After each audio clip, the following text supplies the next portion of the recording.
तर ही दृश्य सध्या आपण पाहतोय संजय राऊत यांची आज ते मालेगाव कोर्टामध्ये हजर राहणार आहेत। त्यांच्यासोबत मंत्री दादा भुसे सुद्धा दिसत आहेत। या दोघांमधलाच डिस्प्यूट आहे जो न्यायालयामध्ये पोहोचलेला आहे। अब्रू नुकसानीचा दावा करण्यात आलेला आहे दादा भुसे यांच्याकडून आणि आता या दोघांमधली ही दृश्य सध्या आपण पाहतोय। एकत्र दोघं जण न्यायालयामध्ये पोहोचताना आपल्याला दिसत आहेत। त्यामुळे आता न्यायालयात युक्तिवादादरम्यान नेमकं काय होणार हे पाहावं लागेल। युक्तिवादापूर्वीची ही जी दृश्य आहेत ती काहीतरी वेगळं सांगतायत। न्यायालयामध्ये नेमकं काय होणार याची उत्सुकता आहे। संजय राऊत आज न्यायालयामध्ये पोहोचलेत आणि अत्यंत हसत खेळत असा संवाद या दोघांमध्ये आपल्याला पाहायला मिळतो।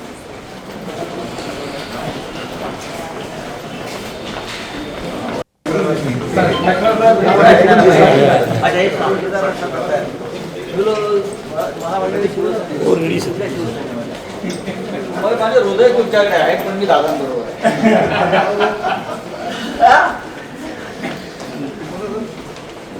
तर काही राजकीय बातचीत या दोघांमध्ये होताना ऐकायला मिळते। दरम्यान सध्या जरी काहीसं खेळीमेळीचं वातावरण असलं तरी सुद्धा युक्तिवादादरम्यान नेमकं काय होतं याचीही उत्सुकता असेल।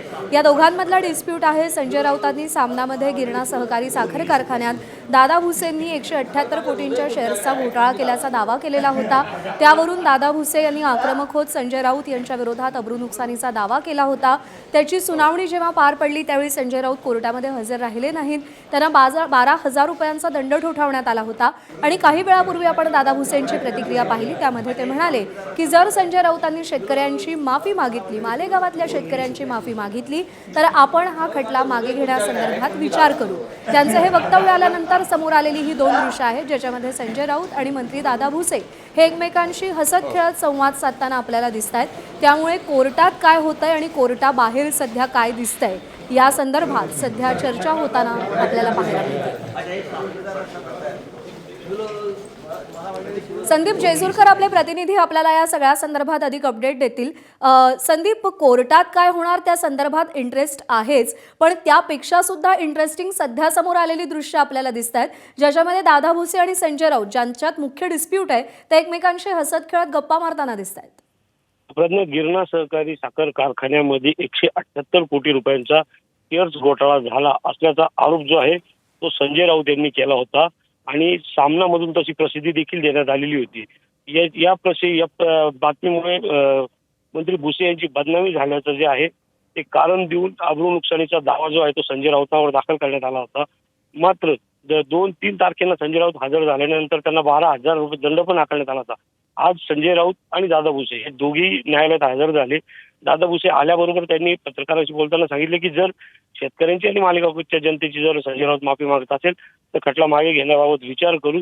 आणि त्याच वेळी खासदार संजय राऊत हे देखील न्यायालयात हजर झाले। ते आल्यानंतर ते आले म्हणजे शिवसेना ठाकरे गटाच्या पदाधिकारी त्या गाडीत संजय राऊत यांच्या सोबत होते आणि मंत्री दादा भुसे त्यांच्यासाठी थांबलेले होते। दोघं सोबतच न्यायालयाच्या आवारात गेले आणि आता न्यायालयीन प्रक्रियेला सुरुवात झालेली आहे। दोघे न्यायालयात सुद्धा शेजारीच बसलेले आहेत।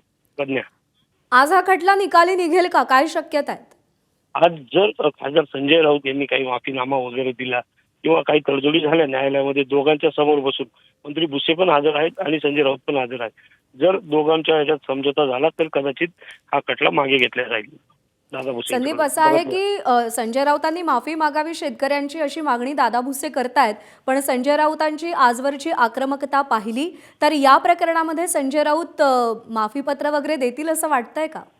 खरं तर गिरणा सहकारी साखर कारखान्याचा हा विषय होता आणि तत्कालीन शिवसेनेचे उपनेते अद्वै हिरे हे जे होते यांनी हा जो संपूर्ण खटल्याचा जो विषय आहे किंवा आरोपाचा जो विषय आहे तो संजय राऊतांनी केला हा त्यांच्या सांगण्यावरून झालेला होता। आज अद्वै हिरे हे भाजपच्या गटात असल्यामुळे संजय राऊत देखील यांनी हेच सांगितलं की ज्यांच्यामुळे मी हा खटला दाखल केलेला होता तेच जर आज माझ्या सोबत नाही, ते जर भाजप सोबत आहेत तर या खटल्यात काही म्हणजे मला काही हरकत नाही, याच्यात माझा काही रोल राहत नाही या खटल्यात। म्हणजे कदाचित ते माफीनामा किंवा एक बॉन्ड पत्रावर माफी मागू शकतात अशी परिस्थिती आहे। प्रज्ञा, न्यायालयात नेमकं काय होतं त्या संदर्भात उत्सुकता आहे। अपडेट जाणून घेत राहू। तुर्तास धन्यवाद संदीप दिलेल्या या सगळ्या सविस्तर माहितीसाठी। त्यामुळे संजय राऊत आणि दादा भुसे मालेगाव कोर्टामध्ये हजर झालेले आहेत। दोघांमधला हा सगळा वाद न्यायालयामध्ये पोहोचलेला आहे आणि आता ते दोघं जण न्यायालयात सुद्धा एकत्र शेजारी बसल्याचं संदीप यांनी आपल्याला सांगितलं आणि न्यायालयामध्ये आतमध्ये जाण्यापूर्वी एकमेकांशी ते ज्या पद्धतीनं हसत खेळत बातचीत करत होते ते देखील एबीपी माझाच्या कॅमेऱ्यात कैद झाले. एबीपी माझा, उघडा डोळे बघा नीट.